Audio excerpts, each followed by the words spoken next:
Hello guys, hello. Scorpio, tingnan natin kung anong messages, vibration, gabay energy para sa lahat ng Scorpio.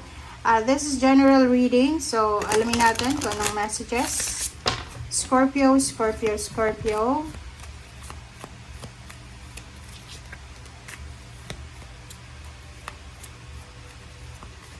Okay, Scorpio, first card natin is Magic Wand.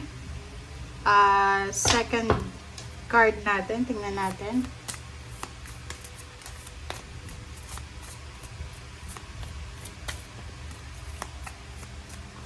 Okay, Archangel Philae. Okay, so tingnan natin Scorpio yung message mo dito, okay? First card mo dito is Magic Wand. Yung Magic Wand is para siyang Ace of Wands. So, all about excitement, confidence, parang ganon. So, dito sinasabi ng baraha sa'yo, Scorpio, na mag-focus ka lang daw sa isang energy. Okay? Or parang, ilagay mo lang yung energy mo sa isang bagay. Ilagay mo lang yung emotion mo sa isang bagay. Ilagay mo lang yung interest mo sa isang bagay. So, dito sinasabi na, focus ka lang sa kung ano yung importante sa ngayon. Okay, next card natin is honor animals, communicate with different species. So, dito Scorpio, hindi naman lingid sa kaalaman ng lahat na yung Scorpio ay sobra siyang animal lover siya. Lahat, like, pero yung pinaka gusto niya talaga siyang aso.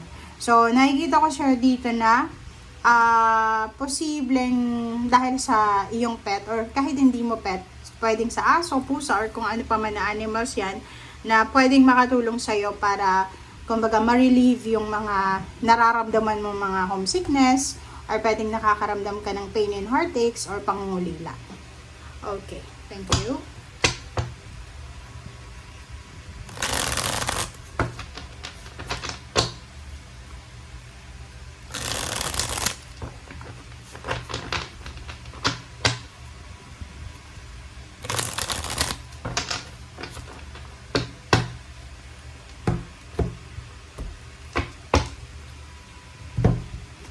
Okay. First two cards natin, Scorpio. Wow. So, dito Scorpio, sinasabi ng barahan na for this week, okay, sa linggong ito, kung makikita mo, isang okasyon ang posibleng isa-celebrate mo. So, this Three of Cups, all about celebration, celebration of love, celebration of success, celebration of friendship, a family, or anything na masaya. So, sinasabi ng baraha sa'yo dito na sobra kang happy, contented, and enjoy ka sa linggong ito dahil sa celebration. Next card is yung iba naman sa inyong Scorpio, nasa Four of Swords kayo. Posibleng yung iba nasa bakasyon pa, nagpapahinga pa, gumagala kasama yung mga pamilya, barkada, or concerned pa man. So, nakikita ko sa'yo dito na enjoying alone, enjoying with your families, or parang bakasyon. So, tahimik yung buhay mo sa linggong ito. Okay.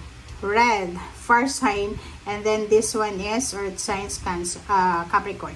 So, sinasabi ng baraha sa'yo dito, Scorpio, na sobrang stable, sobrang secured yung iyong foundation sa ngayon. So, physically, mentally, spiritually, sobrang maayos yung takbo ng iyong buhay. Basta balanse siya.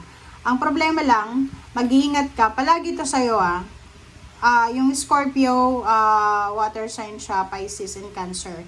Mag-iingat kayo palagi sa mga Capricorn. So, pwedeng babae or lalaking Capricorn.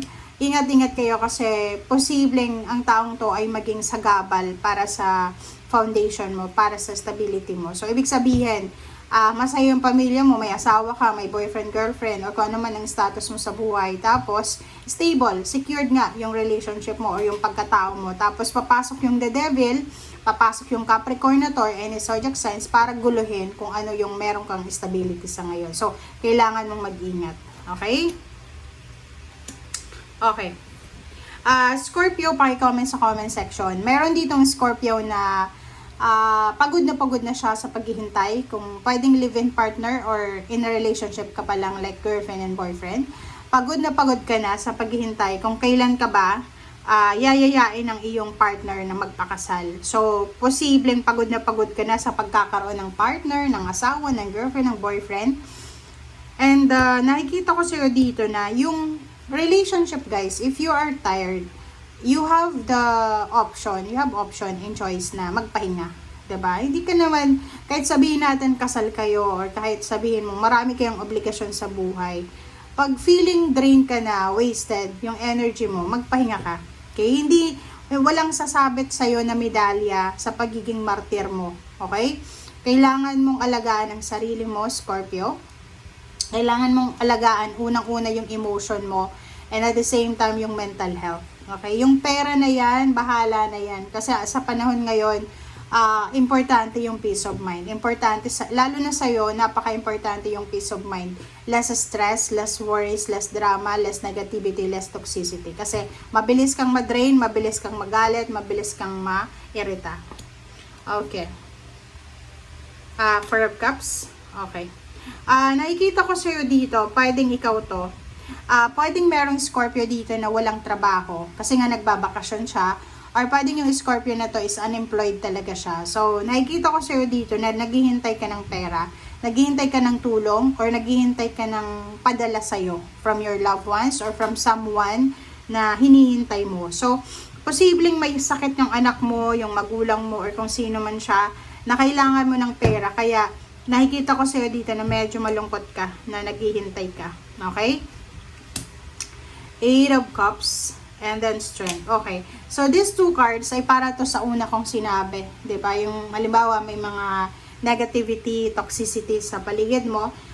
Be courageous, be brave enough na i-let go mo yung situation na yan, i-abandon na mo yung sitwasyon na yan, i-let go mo yan, abandon, withdraw yourself from that situation, from that toxicity. So, mabilis lang natin sabihin, pero once na nandiyan na tayo sa sitwasyon na yan, napakahirap umalis. But for you, sinasabi ng bara sa'yo dito ng Eight of Cups na you have choice and option. Okay?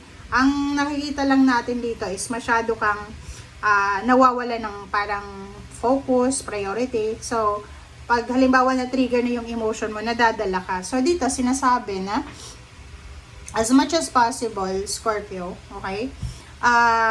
Just let go. Kung ano lang yung kaya mong kontrolin, yun lang. Emotion mo lang yung kaya mong kontrolin. Pero yung mga nangyayari sa paligid mo, pag unreachable, uncontrollable na yan, hayaan mo na yan. Kasi kahit anong gawin mong control, wala kang magagawa. Kasi unang-una, wala kang control. Pangalawa, hindi tayo naandito sa mundo para kontrolin yung sitwasyon. Okay? So, yun. So, nakikita ko sa'yo dito, stable naman, secured ka naman sa relationship, even family. But the problem is, ang daming mga tao sa paligid mo na para silang mga tawag dyan, mga temptation ba? Para silang mga the devil talaga na, uy, hiwalayan mo na yung karelasyon mo. Uy, alam mo ba, ganyan, lumipat ka na ng trabaho. So, ang dami-daming mga tao na parang sila yung nagiging rason kung bakit naguguluhan ka. So, yun lang. Thank you guys. Bye!